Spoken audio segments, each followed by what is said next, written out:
upload nih. Nah, sekarang aku mau sharing budget yang kami keluarin buat kayak tiket pesawat, hotel, dan lain-lain.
cukup nih.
Assalamualaikum. Nah, gimana nih video vlog trip to Spain part 4 ya. Ini juga kita perginya tuh tahun 2023 akhir, tapi baru sempat diupload. Sekarang aku mau sharing budget yang kami keluarin buat kayak tiket pesawat, hotel, dan lain-lain. Nah, yang pertama tiket pesawat ya. Nah, kalau mau dapat harga yang murah, usahakan jauh-jauh hari belinya nih. Ini udah sering dibilangin orang-orang sih pasti. Nah, kita ini sekitar 1,5 bulan sebelum tanggal yang kita mau ya. Nah, jadi harganya masih wajar lah. Buat tiket pesawat kita dapetnya ini kalau yang berangkat kita nggak bisa langsung. Waktu itu nggak dapet yang langsung dari Arlanda ke Malaga, atau kayak jarang banget deh. Waktu itu di pilihannya sih nggak ada. Jadi kita dari Arlanda ke Gothenburg dulu atau Gothenburg. Nah, di sana kita transit dulu. Itu tiketnya sekitar 391 SEK atau sekitar 500 ribuan itu buat berdua. Terus dari Gothenburg baru ke Malaga. Nah, itu berdua habis sekitar 2,7 juta. Nah, itu 1.800-an kron kalau nggak salah. Nah, itu berdua jadi totalnya 3.300-an. Lumayan emang, soalnya Spanyol ini kayak, apalagi Malaga emang kayak kota wisata gitu kan. Jadi emang tiketnya tuh mahal. Untuk tiket pulangnya kebetulan kita dapetnya bisa langsung dari Malaga ke Arlanda. Nah, kita kemarin berdua itu habisnya sekitar 63,9 euro. Jadi berdua itu 1 jutaan. Nah, kenapa lebih murah? Karena itu musim liburan winter dan kita mau ke arah Swedia yang dingin. Jadi jarang yang mau ke sana. Jadi harganya lebih murah. Tapi tiket pesawatnya itu biasanya yang dijual itu belum termasuk bagasi, terutama kalau belinya lewat Skyscanner ya, lebih murah harga tiketnya. Nah, ini kita beli untuk bagasi kabin itu sekitar 10 kilo. Jadi bagasi kabin itu yang 10 kilo aja juga bayar gitu. Jadi kita cuma gratis bawa apa yang kita tenteng, kayak misal ransel 1 kayak gitu. Tapi kalau kita bawa-bawaan kayak misal koper kabin, terus tas gede, itu hitungannya bagasi kabin dan harus tambah bayar lagi. Nah, itu kemarin waktu kita berangkat kita beli bagasi itu untuk yang kabin, soalnya dibandingin sama yang bagasi itu lebih murah yang kabin. Jadi kita beli itu. Nah, sementara sebaliknya yang pulang kita lebih murah yang bagasi, yang ditaruh di bagasi daripada yang di kabin. Cuma kalau saran, kalau emang bawaannya cuma 10 kilo ya, itu lebih baik beli yang kabin aja. Entah itu lebih murah atau misalnya kamu pakai maskapai yang emang terkenal paling murah, itu lebih baik yang kabin. Soalnya pengalaman kita 2 kali maskapai yang berbeda ya, kita taruh di bagasi itu retak kopernya. Jadi mending kalau misalnya emang siap mau ditaruh di bagasi itu kopernya emang yang tahan banting, atau emang yang udah jelek dan kalian rela buat rusak, daripada kayak koper kita. Kalau misalnya di bawah 10 kilo mending beli yang kabin aja. Cuma kemarin kita beli bagasi itu sekitar 60-an kron atau sekitar 100 ribuan lah itu untuk di bawah 10 kilo, dan cuma beli 1 aja soalnya itu udah bawaan kita berdua. Pokoknya kita bawa sedikit mungkin aja, praktis lah. Terus yang kedua adalah hotel. Pertama hotel yang di Malaga ya. Ini kebanyakan tipenya tuh kayak apartemen, jadi kamar-kamarnya disewain gitu. Ada yang misalnya bentuknya rumah atau apartemen yang isinya lebih dari 1 kamar pun mereka sewain gitu. Jadi bisa 1 rumah 2 kamar tuh disewa tenan yang berbeda. Tapi kayak misal dapur, ruang TV gitunya jadi 1. Nah, kebetulan kemarin kita dapat kamar apartemen yang kayak baru selesai direnov gitu. Dia termasuk baru lah dan baru disewa 10 orangan gitu. Dan fasilitasnya juga lengkap, jadi kita pilih itu. Harganya waktu aku booking sebenarnya udah ngincer, tapi kayak masih nyari yang lain. Nah, pas banget hari itu tuh lagi diskon. Itu di booking.com. Nah, kita kemarin nginep di namanya Playa 110.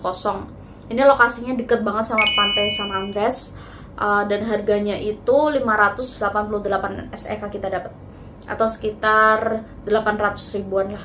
Nah, kalau nggak diskon itu sebelumnya 780-an SEK atau sekitar 1 jutaan. Nah, di situ kita cuma nginep semalam karena kan kita cuma main sekitar situ, terus kita lanjut ke Granada kan besoknya. Di Granada kita nginepnya di Hotel Machia Plaza. Ini lokasinya strategis banget di Plaza Nueva dan itu bersih, itu deket dari mana-mana, bahkan deket ke Alhambra juga. Kalau kalian lihat di video aku yang kemarin part 2 apa 3 gitu, kita nginep itu 4 hari 3 malam itu tanpa sarapan. Kita keluarin biaya 3 juta untuk itu. Soalnya ini masih murah ya, soalnya ya jauh-jauh hari kita 1,5 bulan sebelum kita kayak langsung, sebelum yang di Malaga, hotel di Malaga kita booking yang ini dulu, soalnya ya termasuk murah. Kenapa tanpa sarapan? Karena tahu sendiri hotel-hotel di Eropa itu sarapannya paling cuma sandwich, buah, potongan buah gitu, salad, sereal.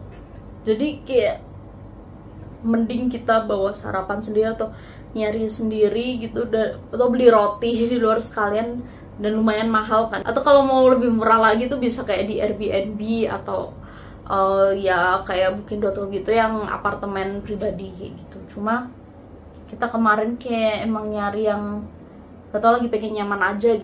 Nah, yang ketiga nih, tiket Alhambra. Tiket Alhambra ini kita beli yang Alhambra General Life, itu per orang sekitar 18 euro, 18, berapa euro gitu, sebenarnya 18 euro, tapi habis itu kan ada pajak kayak gitu. Jadi berdua total kemarin 37,09 euro, itu habisnya berdua jadi 600.000.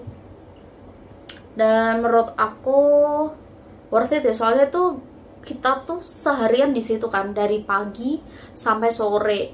Kalau berangkatnya siangan berarti lebih sore lagi gitu, tergantung secepat apa kamu bisa berjalan menikmati setiap detailnya kayak gitu. Dan jangan lupa yang paling dibutuhin itu kita butuh paspor, yang pasti dicek, kayak di scan juga, soalnya mereka kayak punya daftar pengunjung harian gitu dan ada kuota hariannya, jadi pastiin bawa paspor. Oh ya, dan juga kalau ke Alhambra ya, kalau mau hemat kita bisa bawa makan sendiri buat makan siang kayak gitu atau cemilan. Soalnya kalau beli di sana itu ya lumayan, selain harganya lumayan mahal, variasinya juga cuma ya misalnya minum cuma kopi kecil gitu, terus sandwich, ya makanan-makanan kayak gitu. Pasta pun nggak terlalu ngenyangin gitu, mereka cuma kayak ada kafe-kafe gitu. Kalau restoran, ada restoran hotel, coba kalian lihat reviewnya aja dan juga harganya supaya tahu itu cocok dengan budget kalian atau enggak. Yang keempat ada tiket bus Alsa. Jadi dari Malaga ke Granada itu bisa pakai kereta atau pakai bus kayak gitu. Cuma sebenarnya naik busnya juga nyaman dan harganya juga kayak lebih murah atau nggak jauh beda ya waktu itu. Tapi kita memilih naik bus soalnya yaitu sih rekomendasi temen itu, dia udah nyaman dan juga pemandangannya bagus. Nah itu sebenarnya sekali jalan itu per orang 8 euro. Cuma kemarin kita tuh yang dari Granada ke Malaga itu kita dapat diskon 50%. Jadi total kita 5 harian itu cuma habis sekitar 24 euro, itu 400 ribuan. Bisnya enak kok, soalnya kita kayak baru duduk udah tidur. Padahal perjalanan cuma 2 jam tapi kita bisa tidur nyenyak gitu, dan bangun-bangun udah sampai. Nah terus yang kelima, tiket bus bandara. Jadi ke Bandara Malaga itu dari kota atau dari manapun itu bisnya harganya beda, harga tiketnya beda, itu sekitar 4 euro per orang. Jadi kita kemarin 4 kali 4, 16 euro lah, atau sekitar 270 ribuan. Terus yang keenam, bus lokal. Jadi beberapa tempat tuh kan dekat-dekat, kita putusin untuk jalan kaki. Tapi kalau udah nggak kuat kayak gitu, kita akhirnya naik bis. Sebenarnya penting buat ngerencanain, misal dari satu lokasi ke lokasi yang lain, kita naik bis jalur apa gitu kan bisa dicek. Sebenarnya aku juga udah bacain, misal dari satu tempat ke tempat yang ini itu kita naik bis, tempat ini jalan kaki. Cuma aktualnya karena kebanyakan jalan, kadang misalnya jarak 800 meter, kita udah rencanain buat jalan tapi kayak oke nggak kuat ya, terus ya udah akhirnya kita naik bis kayak gitu. Nah itu kayak bisa di luar budget, karena bisnya itu dia tuh waktu itu belum ada kayak tiket, atau nggak tahu ya kalau lokalnya ya itu ada aplikasi atau enggak, tapi sepenglihatan aku biasanya kalau orang lansia atau anak-anak gitu pada punya kartu kayak gitu. Cuma karena terlalu ribet untuk apply kartunya itu, jadi ya udah kita bayar cash aja gitu. Sebenarnya beberapa bisa nggak cash, bisa pakai Wise atau Swish gitu. Tapi kemarin kita karena udah nyiapin cash, jadi kita bayar pakai cash. Itu sekali perjalanan 1,2 atau 1,4 euro. Aku lupa ada harga lamanya gitu. Kalau nggak 1,2 ya 1,4 euro itu. Dan itu satu perjalanan dapat 60 menit. Itu bisa misalnya kita nanti harus transit kayak gitu. Selama itu masih 60 menit, harganya masih 1 euroan itu. Jadi tips dari aku, tolong direncanain. Soalnya itu penting banget sih buat ngepasin duitnya juga. Nah, terus yang ketujuh, buat makan nih. Makanan di sana ya lumayan ya, walaupun dia lebih murah dari Swedia, tapi lumayan banget. Jadi mending kalian juga pilih-pilih restoran sebelum berangkat. Misalnya kalian mau restoran Asia atau apa kayak gitu. Kita udah merencanain sebenarnya untuk beberapa restoran yang emang kita siapin lah untuk restoran Asia. Itu bisa di sekitar 8 sampai 15 euro gitu sekali makan kemarin. Cuma kalau kayak makan yang sarapan atau kita planning untuk makan mewah itu di dinner kemarin. Jadi buat dinner kita lumayan lah keluarnya, karena sekali makan bisa 11 euro kayak gitu kan. Nah, buat makan yang kayak sarapan gitu-gitu, nah kita beli kebab. Nah, di sana kebab itu deket hotel tuh ada tuh yang murah, tapi aku lupa nama tempatnya. Nah, kalau nggak tahu mau makan apa, saran aku belilah kebab yang jelas halal kayak. Di sana kebab 5 euroan, biasanya udah dapet sama minum juga malahan 5 sampai 6 euro. Itu udah banyak banget. Aku bagi 2 juga. Jadi untuk makan entaran kalau lapar lagi, soalnya emang banyak banget. Dan dia tuh lumayan. Jadi tips sama dari aku, makanlah kebab kalau kalian nggak tahu mau makan apa. Terus kalau mau lebih murah lagi, jangan nginep di hotel. Misalnya kalian nginep di Airbnb atau apartemen yang ada dapurnya. Apalagi untuk kalau nginepnya lama ya, kalau nginepnya lama emang mending apartemen kayak gitu. Atau kalian pergi bareng-bareng rombongan, itu kalian bisa masak gitu, nyiapin makan kalian sendiri, itu bisa jadi lebih murah. Tapi karena kita kemarin cuma berdua, terus kayak males masak karena kita udah bikin itinerary padat, mau ke ini, yaudah kita ke hotel aja, terus makannya beli aja gitu. Cuma emang di planning aja makan mewahnya mau berapa kali, nah sisanya kebab. Kalau nggak udah beli roti aja kayak. Terus jangan lupa cek cuaca, kalian pergi ke sananya mau bulan apa kayak gitu. Karena kalau misalnya pergi summer itu bisa panas banget sampai 40 derajat. Nah, kalau winter, dia tuh winternya bisa kayak labil gitu. Misal pagi bisa minus, ntar siangan gitu bisa belasan, sore dingin lagi kayak gitu. Jadi selalu bawa sedia winter coat atau jaket windproof. Nah, oke, sekian sharing budget dari aku, dan ada beberapa tips yang aku kasih tadi, semoga membantu. Dan kalau ada pertanyaan bisa komen di bawah. Nah, dan jangan lupa subscribe, share, like, dan komennya. Terima kasih. Assalamualaikum.